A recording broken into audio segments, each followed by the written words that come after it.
Assalamualaikum warahmatullahi wabarakatuh. Perkenalkan, nama saya Sayuni, NPM 19/2024. Di sini saya akan mempresentasikan hasil proposal yang sudah saya buat, yaitu dengan judul Implementasi Perlindungan Konsumen dalam Transaksi E-commerce dihubungkan dengan Undang-Undang Nomor 8 Tahun 1999 tentang Perlindungan Konsumen. Tugas ini disusun untuk memenuhi salah satu tugas mata kuliah Teknik Penulisan Karya Ilmiah di bawah bimbingan Dr. Subilo Wiono, SA, MPD. Dalam latar belakang masalah, saya akan membahas tentang peningkatnya pemanfaatan internet pada era globalisasi. Nah, dalam berkembangnya internet ini, itu tentu sangat pesat di Indonesia. Dalam data yang saya dapat, yaitu di Indonesia tercatat sekitar 143,26 juta jiwa pengguna internet aktif. Jumlah tersebut setara dengan 54,7% dari penduduk Indonesia. Kemajuan teknologi ini memberikan suatu dampak yang menguntungkan bagi dunia, yaitu dengan adanya jaringan internet dapat memudahkan akses seluruh dunia serta dapat mempermudah untuk memenuhi kebutuhan manusia. Nah, tentunya dalam aspek ekonomi, ini merupakan suatu aspek yang berpengaruh besar oleh kemajuan teknologi. Salah satunya adalah transaksi berbasis internet yang sedang berkembang, yaitu e-commerce. Nah, kata lain dari e-commerce itu adalah electronic commerce atau dikenal dengan istilah e-commerce, yaitu merupakan kegiatan atau bisnis yang menyangkut dengan konsumen, manufaktur, service, forever, dan perdagangan perantara dengan penggunaan jaringan, internet, dan komputer. Oke, dalam hal ini, kehadiran e-commerce itu menciptakan kemudahan bagi masyarakat dalam melakukan transaksi perdagangan. Kemudahan tersebut diantaranya adalah konsumen tidak perlu lagi datang ke toko untuk membeli barang yang ingin dibeli, karena konsumen dapat dengan mudah untuk mencari dan membandingkan produk serta informasi mengenai kualitas dan harga dari penjualan berbagai melalui smartphone mereka. Nah, dalam pasal 1 angka 2, Undang-Undang Nomor 8 Tahun 1999 atau yang disebut dengan UPK mendefinisikan konsumen itu sendiri. Jadi, dalam UPK tersebut dijelaskan bahwa konsumen adalah orang yang memakai barang atau jasa yang tersedia dalam masyarakat baik bagi kepentingan sendiri, keluarga, orang lain, maupun makhluk lain dan tidak untuk diperdagangkan. Nah, konsumen mendapatkan perlindungan hukum yang dijelaskan dalam pasal 1 angka 1 UPK. Perlindungan konsumen adalah segala upaya yang menjamin adanya kepastian hukum untuk memberikan perlindungan kepada konsumen. Di sini, dalam poin tersebut, kita akan membahas tentang transaksi e-commerce. Nah, dalam transaksi e-commerce ini, belum lama muncul permasalahan dalam hal penipuan. Ditinjau oleh dari perolehan data yang diberikan, dalam cek rekening ID, ditulis oleh Hermansyah, mencatat lebih dari 18.000 laporan masuk. Dan 60% hingga 70% merupakan dugaan penipuan. Tentu ini sangat banyak sekali. Nah, berdasarkan data yang dibagikan oleh cek rekening ID kepada Live ID pada sejak 6 Maret 2020 hingga 6 April 2020, tercatat ada 717 laporan yang sudah terverifikasi oleh petugas.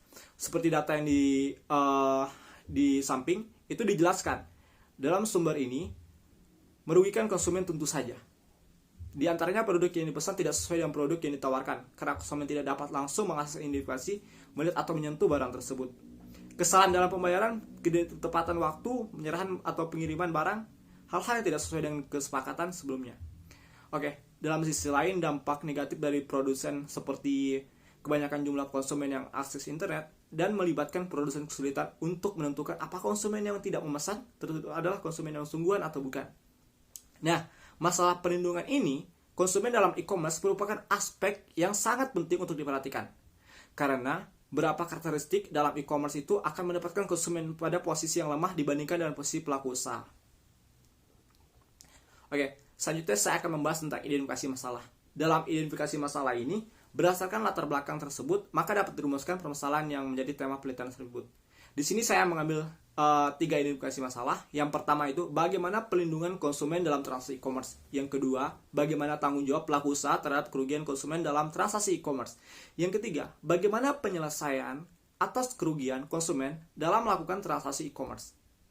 Membahas tentang identifikasi masalah, selanjutnya adalah tujuan penelitian. Dalam tujuan penelitian ini, berdasarkan uraian pada latar belakang yang identifikasi masalah, maka saya di sini membawa 3 poin. Untuk pertama adalah untuk mengetahui perlindungan konsumen dalam transaksi e-commerce. Yang kedua adalah untuk mengetahui tanggung jawab pelaku usaha terhadap kerugian konsumen dalam transaksi e-commerce. Yang ketiga, untuk mengetahui penyelesaian atau kerugian konsumen dalam melakukan transaksi e-commerce. Kegunaan penelitian. Penelitian ini diharapkan dapat memberikan kegunaan. Penelitian ini membagi kegunaan menjadi 2 bagian, yaitu pertama kegunaan teoritis Dalam kegunaan teoritis, saya akan menjelaskan lebih lanjut, yaitu penelitian ini diharapkan dapat memberikan manfaat bagi perkembangan dan kemajuan ilmu pengetahuan. Nah, khususnya hukum, perlindungan konsumen dalam pembatasan pengelolaan dana atau transaksi e-commerce. Yang kedua, penelitian ini diharapkan dapat digunakan menjadi referensi tambahan dan memberikan sumbangan pikiran atau bahan pustaka bagi segala lapisan masyarakat, yaitu khususnya para akademis maupun peneliti dalam bidang yang sama. Yang kedua, yaitu kegunaan praktis. Peneliti ini diharapkan memberikan informasi kepada akademis dan praktis hukum maupun disiplin ilmu lainnya serta memberikan pemahamannya kepada masyarakat luas konsumen mengenai aspek hukum perlindungan konsumen. Selanjutnya adalah penelitian ini diharapkan memberikan sumbangan pemikiran kepada instansi terkait dari pihak-pihak pelaku usaha yang melakukan transaksi e-commerce. Kerangka pemikiran. Berdasarkan Undang-Undang 1945 menegaskan bahwa negara Republik Indonesia adalah negara yang berdasarkan pada atas hukum. Nah, sebagai negara hukum, Indonesia selalu menjamin setiap warga negara serta memerintahnya untuk tunduk pada aturan yang berlaku. Saya mengutip kata dari Mokhtar Kussumaja mendefinisikan hukum ialah perangkat asas atau dan kaidah yang mengatur hubungan antar manusia dan masyarakatnya. Nah, seperti yang dikatakan Mokhtar Kussumaja, selanjutnya saya juga ada beberapa hal yang ini menghubungkan dengan definisi tersebut, yaitu manusia sebagai makhluk sosial selalu hidup berdampingan dengan manusia yang lainnya demi memenuhi kepentingannya masing-masing. Nah, dalam hal memenuhi kepentingannya, terkadang manusia seringkali berbenturan dengan kepastian manusia yang lainnya, pada akhirnya akan menimbulkan konflik. Maka, untuk tercapai keharmonisan dalam masyarakat, dibutuhkanlah hukum agar setiap hak dari masyarakat terpenuhi. Istilah hukum Indonesia secara konstitusional sudah tercantum dalam Undang-Undang Dasar Negara Kesatuan Republik Indonesia tahun 1945.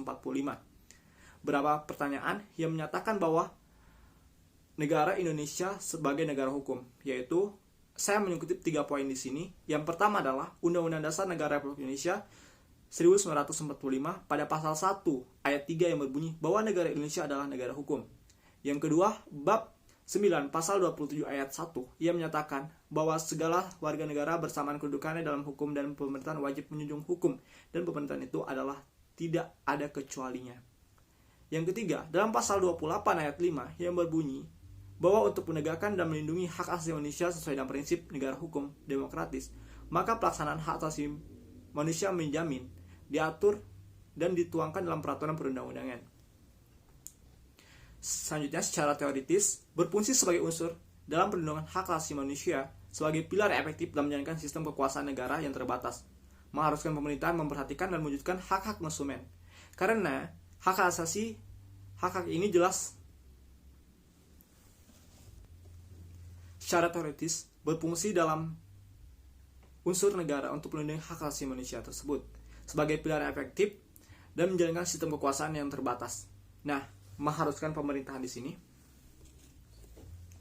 secara teoritis berfungsi sebagai dasar negara dalam perlindungan hak asasi manusia sebagai pilar efektif dalam menjalankan sistem kekuasaan yang terbatas. Mengharuskan pemerintahan memperhatikan dan mewujudkan hak konsumen tersebut. Karena hak ini jelas termasuk dalam rangkaian ketentuan Undang-Undang Dasar 1945. Transaksi elektronik merupakan kegiatan yang menyangkutkan beberapa pihak. Nah, di antaranya adalah konsumen. Produsen disebut sebagai pelaku usaha. Konsumen itu dalam melakukan transaksi elektronik melalui risiko yang lebih besar daripada penjual. Karena dalam pelaksanaannya kedua pihak secara fisik tidak bertemu sehingga hak-hak konsumen dalam e-commerce sangat rentan. Maka salah satu kemudahan yang dapat dirasakan secara langsung oleh masyarakat adalah melalui dunia usaha melalui platform online, menyediakan barang atau jasa bagi konsumen untuk memenuhi kebutuhan hidupnya. Dalam hal ini, konsumen sangat menentukan kemajuan tersebut. Nah, konsumen selalu berada di posisi yang lemah. Sehubung dengan hak konsumen, mengatur mengenai hak serta kewajiban konsumen terdapat dalam pasal 4 dan 5 Undang-Undang Nomor 8 Tahun 1999 tentang Perlindungan Konsumen. Adapun beberapa hak konsumen yang terdapat dalam pasal UPK, salah satunya adalah hak untuk mendapatkan kompensasi atau ganti rugi atau penggantian apabila barang atau jasa yang terima tidak sesuai dengan penjanjian yang tidak sebagai mestinya. Sedangkan mengenai kewajiban konsumen diatur dalam pasal 5 UPK, salah satunya adalah mengikuti upaya penyelesaian hukum sengketa perlindungan hukum secara patut. Nah, selanjutnya di sini saya akan membahas tentang metode penelitian. Dalam metode penelitian ini, metode merupakan strategi utama dalam mengumpulkan data-data yang diperlukan. Untuk menjawab persoalan yang dihadapi, pada dasarnya sesuatu yang dicari dalam penelitian ini tidak lain adalah pengetahuan. Maka atau lebih tepatnya pengetahuan yang benar. Di mana pengetahuan yang benar ini nantinya akan dipakai untuk menjawab pertanyaan atau ketidaktahuan tertentu. Jenis penelitian hukum yang dilakukan adalah penelitian yuridis normatif. Penelitian hukum yuridis normatif adalah penelitian hukum yang menekankan hukum sebagai sebuah bangunan sistem norma. Nah, dengan demikian dapat membahas dan mengetahui permasalahan, maka penulis dalam proposal ini, saya sebagai penulis mengutip beberapa poin, yaitu pertama ada spesifikasi penelitian. Selanjutnya adalah poin spesifikasi penelitian. Dalam spesifikasi penelitian ini dia dilakukan secara deskriptif analitis. Jadi maksudnya adalah dengan menggambarkan atau memaparkan secara jelas mengenai peraturan perundangan yang dikaitkan dengan teori hukum dan praktik yang menyangkut permasalahan yang teliti. Yang kedua adalah metode pendekatan. Dalam ini saya menggunakan pendekatan kualitatif. Metode kualitatif yaitu metode yang menggunakan pendekatan induktif, yaitu dan data dikumpul, dianalisis, diabstraksikan, dan muncul teori-teori sebagai penemuan penelitian kualitatif. Selanjutnya adalah tahap penelitian. Dalam penelitian ini dilakukan secara tahap sebagai berikut, yaitu saya menggunakan ada beberapa tahap, yaitu pertama carian kasus mengenai pelindungan konsumen di era ekonomi digital. Yang kedua adalah pemetaan judul, penelitian yang sesuai dengan kasus yang dihadapkan. Yang ketiga adalah penelitian kepustakaan, yaitu penulis mengaji dan data sekunder dari bahan hukum primer, sekunder, dan tersier. Nah, bahan hukum primer itu berupa dalam peraturan undang-undang, yaitu seperti Undang-Undang Dasar 1945, Undang-Undang Nomor 8 Tahun 1999 tentang Perlindungan Konsumen. Yang kedua adalah bahan-bahan hukum sekunder, yaitu memberikan penjelasan sebagai tahap hukum primernya, yaitu hasil penelitian, hasil karya ilmiah para sarjana, artikel, dan juga dokumen elektronik, website, buku-buku, rancangan undang-undang, jurnal hukum, makalah hukum, dan lain sebagainya. Yang selanjutnya adalah bahan hukum tersier. Dalam bahan hukum tersier ini memberikan jelas maupun petunjuk dalam bahan hukum primer dan sekunder, yaitu kamus hukum, kamus besar bahasa Indonesia, kamus bahasa Inggris, dan lain sebagainya. Selanjutnya adalah penelitian lapangan. Penelitian lapangan ini yaitu dengan melakukan wawancara pihak yang terkait untuk melengkapi penelitian.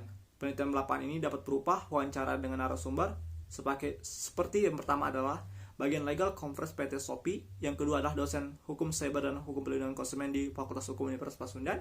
Yang poin kedua adalah observasi langsung, yaitu dengan cara mendatangi sebuah langsung PT Shopee dan Yayasan Lembaga Konsumen Indonesia. Nah, poin selanjutnya adalah teknik pengumpulan data. Dalam teknik pengumpulan data ini menggunakan dengan cara penelitian kepustakaan.